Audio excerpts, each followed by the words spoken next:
नमस्कार, मैं हूं कंचन अवस्थी और स्वागत करती हूं आपका क्राइम चक्र के एक नए एपिसोड में एक नई कहानी के साथ। आज के जीवन में सच्चा प्यार मिल पाना बहुत ही मुश्किल है और अगर मिल जाए तो हर कोई उसे संभाल कर रखना चाहता है। ऐसी कोई हरकत वो नहीं करता जिससे उसका वो प्यार छिन जाए या उसका वो प्यार खो जाए। लेकिन जब आपके प्यार में कोई इतना डूब जाए कि वो उसे पाने के लिए सारी हदें पार कर जाए और उसे हर हाल में पाने की कोशिश में उसे ही वो खत्म करने पर मजबूर हो जाए। आज की इस कहानी में कुछ ऐसा ही है कि एक हंसी खुशी से चल रहे भैया और भाभी के रिश्तों को उसके देवर की ही नजर लग जाती है।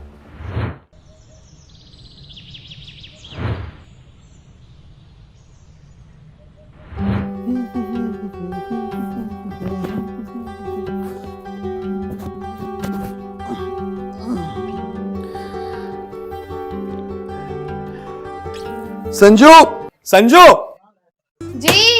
अरे मेरा वॉलेट कहाँ है यार? वही है टेबल पर। अरे यार मुझे ऑफिस के लेट हो रहा है यार, नहीं मिल रहा है, जल्दी आओ। अरे वहीं पर तो है। अरे नहीं मिल रहा है, बोल रहा हूँ ना। रुकिए मैं आती हूँ।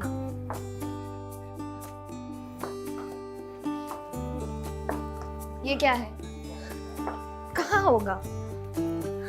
मुझे वॉलेट थोड़ी चाहिए, मुझे तो तुम चाहिए। अच्छा, अब देर नहीं हो रही है? लग रहा है तबीयत थोड़ी खराब हो रही है, ऑफिस जाना कैंसिल कर देता हूँ, ठीक है? कोई जरूरत नहीं है, ऑफिस जाइए, अब जो होगा रात को होगा। अरे अब रात का इंतजार नहीं होता, समझो समझो बात। भैया आप मुझे कॉलेज ड्रॉप कर दोगे क्या? Perfect timing. हाँ बेटा कर देता हूँ। हाँ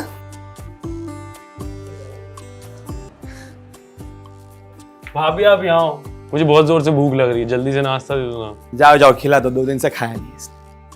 अभी देती हूँ। हाँ। अरे संजू,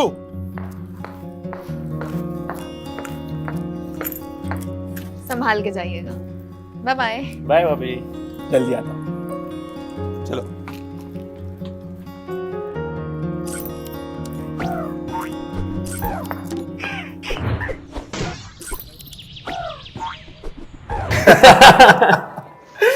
अरे मैं तो बताना ही भूल गया, आज का प्रेजेंटेशन बहुत अच्छा रहा, सबको बहुत पसंद आया और प्रमोशन के भी हाई चांसेस हैं।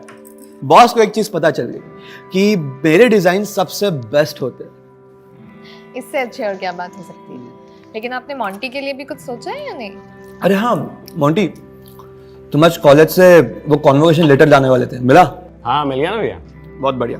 तो फिर अभी आगे क्या क्या सोचा है? कि बस यही आवारागर्दी करनी है?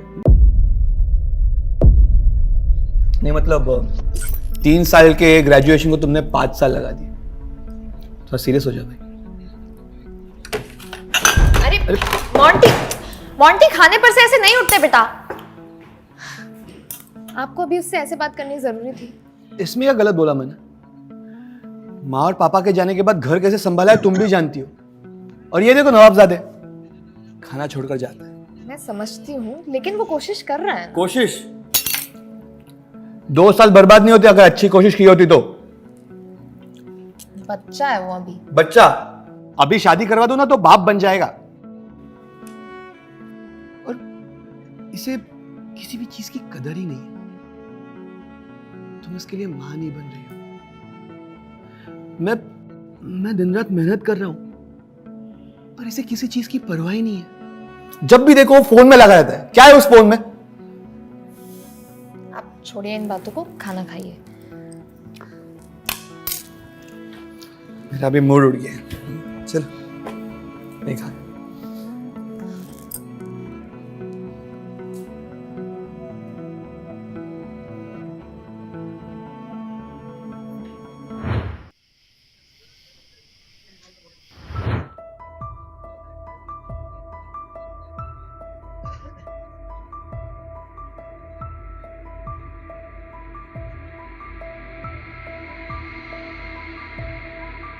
क्या कर रहे हैं अभी? चलिए अभी सो जाइए। अरे काम नहीं कर रहा हूँ, वो मोंटी के डॉक्यूमेंट्स देख रहा हूँ। सोच रहा हूँ कि उसे भी ऑफिस में अपने साथ काम पे लगाना। मैंने बात भी की तिवारी सर के साथ, शायद कुछ ना कुछ हो जाएगा। ये तो बहुत अच्छी बात है, लेकिन आज आपने उसे खाना खा सुना दिया। हाँ यार, मुझे भी ऐसा ही लगता है। वो क्या है ना, माँ और पापा के जाने के बाद वो मेरे बेटे जैसा ही है, और इसी वजह से तो हम बच्चा प्लान नहीं कर रहे हैं। मैं उसे चिल्लाना नहीं चाहता, बस चाहता हूँ कि वो अपनी जिम्मेदारी समझ जाए। आप अपना दिल छोटा मत कीजिए, वो बहुत समझदार है, समझ जाएगा, अपना ही बच्चा है। ठीक है।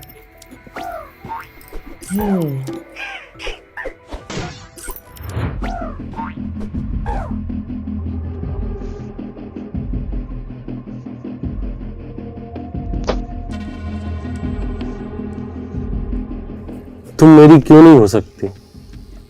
तुमको पता है ना मैं तुमसे कितना प्यार करता हूं।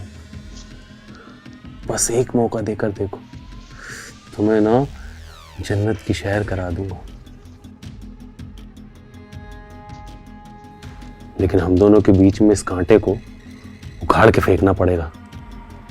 लेकिन तुम चिंता मत करना, तुम्हें ना मैं बिल्कुल रानी बनाकर रखूंगा। I love you so much.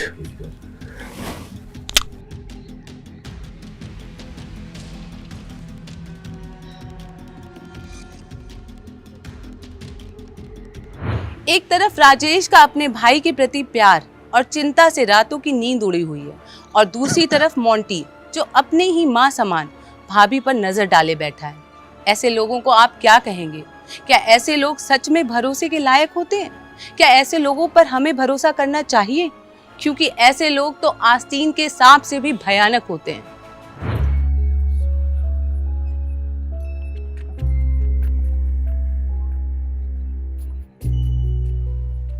अरे मोंटी, क्या कर रहे हो?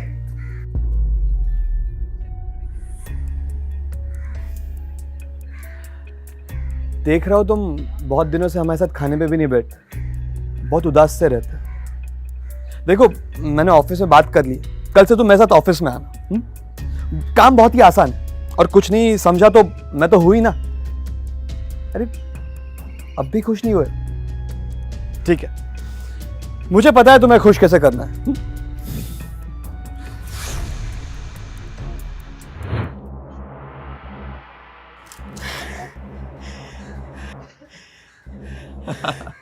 थैंक यू भैया, थैंक यू सो मच। मैं कब से सोच रहा था कि मुझे ये वाली बाइक मिले। थैंक यू मुझे नहीं, भाभी को बोलना, आइडिया उनका था। तो हम दोनों की तरफ से तुम्हें ये बर्थडे गिफ्ट। जाओ। थैंक यू सो मच भैया। मैं अभी जाके ना एक बाइक सबको दिखा के आता हूँ। जाओ, जाओ, जाओ।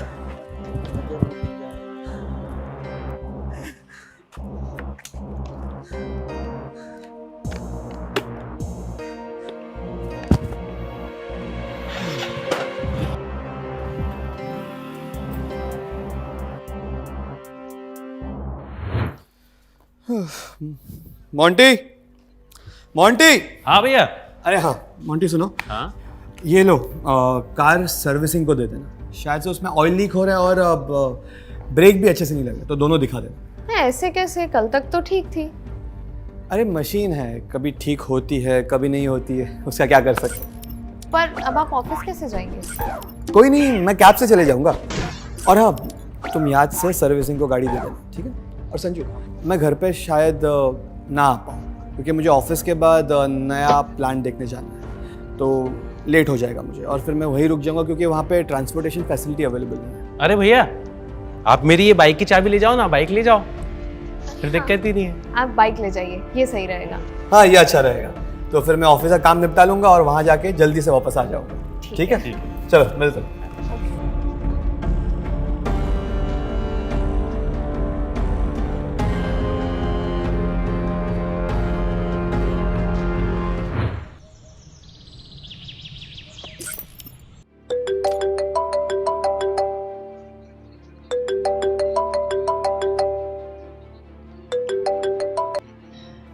हेलो। हेलो, क्या मेरी बात संजना मिश्रा से हो रही है? जी बोल रही हूँ।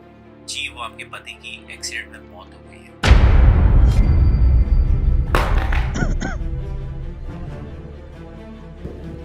भाभी, क्या हुआ भाभी? भाभी, हेलो। राजेश जी की एक्सीडेंट में मौत हो गई है। मैं आपको लोकेशन भेजता हूँ, आप लोग आकर बॉडी कलेक्ट कर लीजिए। हाँ, हम आ रहे हैं। भाभी, भाभी, भाभी।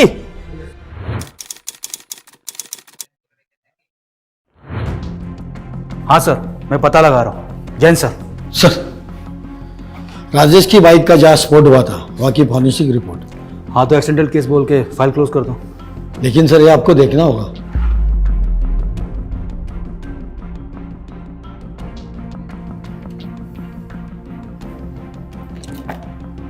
ये तो एक्सप्लोजिव है और कोई ऐसा वैसा नहीं बल्कि केमिकली डिजाइंड है। मतलब कातिल को अच्छे से पता था कि गाड़ी के गर्म होते ही अंदर का केमिकल एटमॉस्फेयर के ऑक्सीजन में कांटेक्ट में आके आग पकड़ लेगा। और स्पोर्ट्स बाइक ज्यादा हीट प्रोड्यूस करती है कंपेयर टू नॉर्मल बाइक। और एक बात सर, बाइक के कूलेंट के पार्ट्स गायब है। मतलब किसी ने जानबूझकर बाइक के साथ छेड़छाड़ की है। एक काम करो, पड़ोसियों से पूछताछ करो, ये मोंटी के कॉलेज में भी पूछताछ करो। जी सर।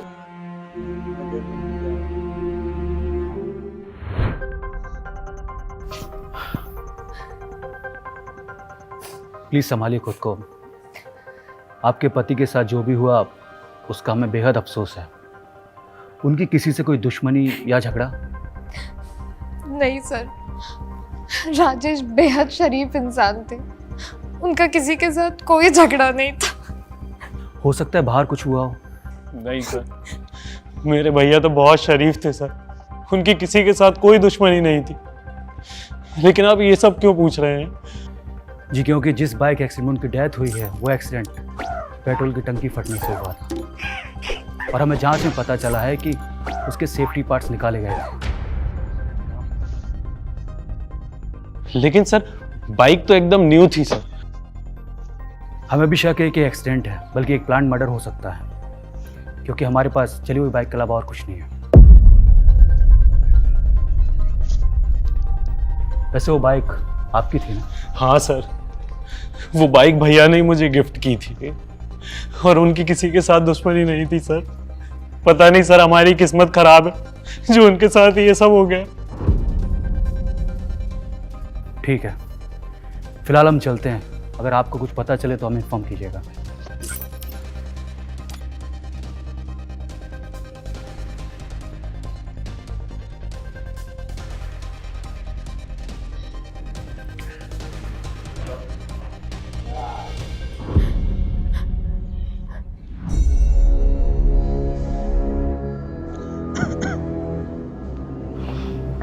सर, इन दोनों के चाल चलन कुछ ठीक नहीं है। बिना सबूत के हम कर भी क्या सकते हैं? सर, हो सकता है इन दोनों ने मिलकर कुछ गड़बड़ की होगी। नहीं, ये पॉसिबल नहीं है। चलो देखते हैं कितने दिन तक ऐसा चलता है। इन पर नजर रखो। जी सर।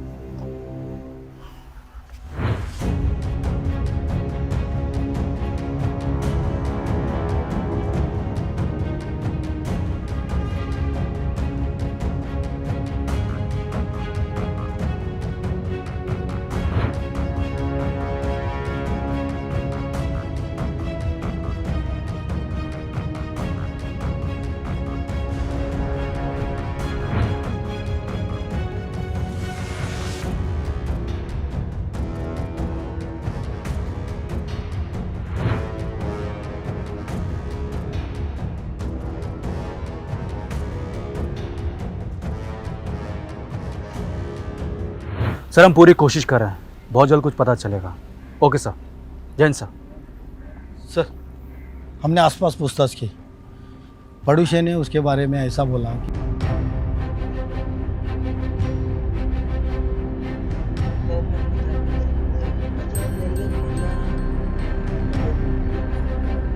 सर, इतना सबूत काफी है उसको उठाने के लिए।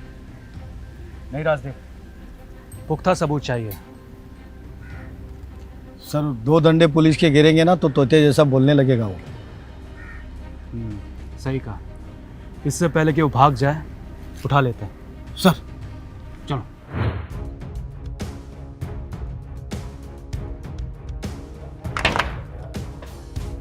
संजू, डार्लिंग संजू, कहाँ हो? संजू, बाहर आओ ना। मोंटी, तमीज भूल गए हो क्या? अभी भैया को गए महीना भी नहीं हुआ है और तुमने ये क्या हालत बना रखी है? चुप! वो होता भी तो क्या करता मेरा? ये घर मेरे बाप का है और वो जो काम करता था वो भी मेरी बाप की जगह पे करता था। बकवास करती है। तुम होश में नहीं हो, बाद में बात करो तुम। जी तो होश में आया हूं मैं। छोड़ो मुझे, वरना मैं पुलिस को बुला लूंगी। अरे हट पुलिस, क्या बिगाड़ेगी मेरा? जैसे उसे तेरे पति को मारा था ना, वैसे ही तुझे भी निपटा दूंगा। इसलिए जैसा बोलता हूं वैसा कर। नहीं, छोड़ो।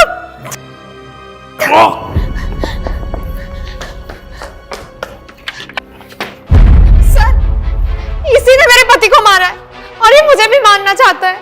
हमें इसकी सच्चाई पता चल गई है। ले चलो उसे।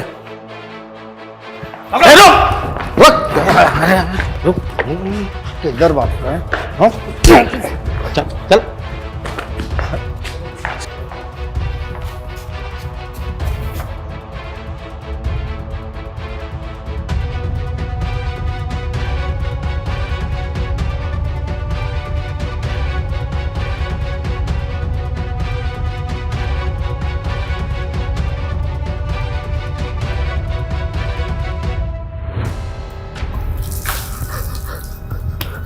होश उतरा? अब बता, राजेश को क्यों मारा? बोलता है कि लगाओ। बता दो सर, बता दो सर। मैं हमेशा से उससे जलता था। पापा की जॉब भी उसको मिली और संजू जैसी लड़की भी उसको मिली। मैं संजू से बहुत प्यार करता था सर। उसे सब अच्छी चीजें मिली और मुझे उसकी इस्तेमाल की हुई चीजों के अलावा कुछ भी नहीं। पहले मैंने उसकी कार खराब करने की कोशिश की, लेकिन मैं उसमें कामयाब नहीं हो पाया। फिर मैंने मौका देखकर बाइक के स्पीडोमीटर में एक्सप्लोजिव लगाया। जैसे ही स्पीड 50 से ज्यादा होती है और वो फट जाता। और मुझे पता था भैया वो खाली सड़क पर भगाने का शौक है।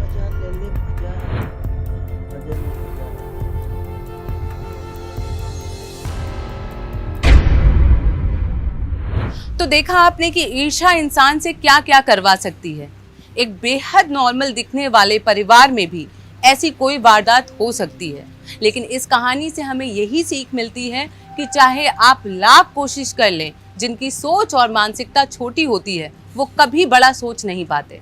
लेकिन फिर भी सच्चाई छुपाए नहीं छुपती। हमारे साथ ऐसे ही बने रहिए। हम फिर एक बार ऐसे ही दिल दहला देने वाली कहानी से आपको रूबरू करवाते रहेंगे। तब तक के लिए सावधान रहिए, सतर्क रहिए। जय हिंद।